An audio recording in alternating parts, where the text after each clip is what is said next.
This video is a quick review of quantum numbers. Quantum numbers came out of Schrödinger's wave equation. That describes the electrons in an atom as standing waves, specifically these circular or spherical standing waves like so.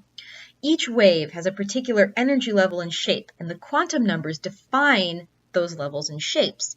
To qualify as a solution to the wave equation, the quantum numbers have to follow certain rules.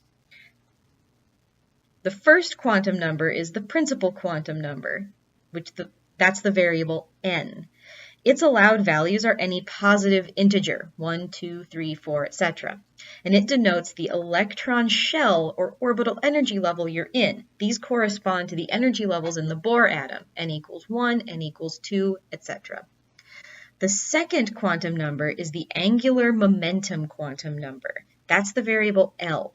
Its allowed values are the integers 0 to n minus 1, and it denotes orbital shape. If L equals 0, that's an s orbital. L equals 1 is a p orbital. L equals 2 is a d orbital, and L equals 3 is an f orbital.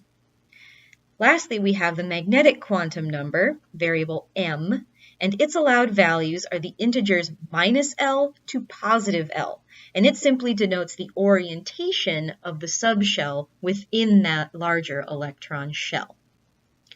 So what does this look in a tabular format?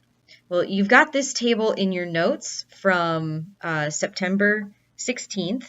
You also have it in your textbook. Let's fill it in and see how the rules work out. If we start with n equals 1, there's only one allowed value of L.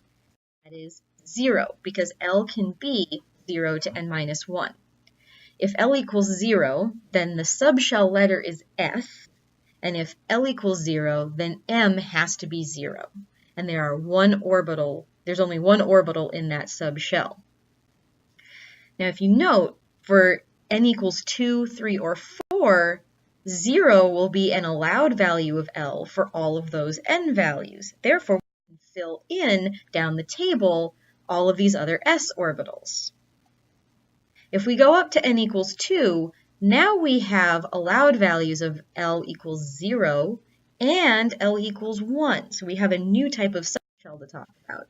If L equals 1, that's a p orbital. And the allowed values of m are minus 1, 0, and positive 1 because m can be minus L to plus L.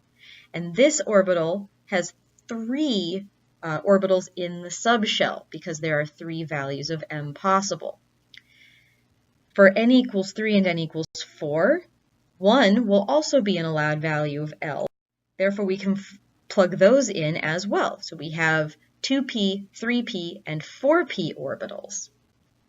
If we go up to n equals 3, there's a new allowed value of L. L equals 2. That's a d orbital. It's got allowed values of m from minus 2 to positive 2, resulting in 5 orbitals in the subshell. 2 is also an allowed value if n equals 4. So n equals 4 has a d orbital as well. We've got 3d and 4d orbitals. Lastly, when we get to n equals 4, we can now have L equals 3. That's an f orbital, and its allowed m values are minus 3 to positive 3, resulting in 7 orbitals in that subshell. If you want to know what these things look like, check out the atomic orbital shape video.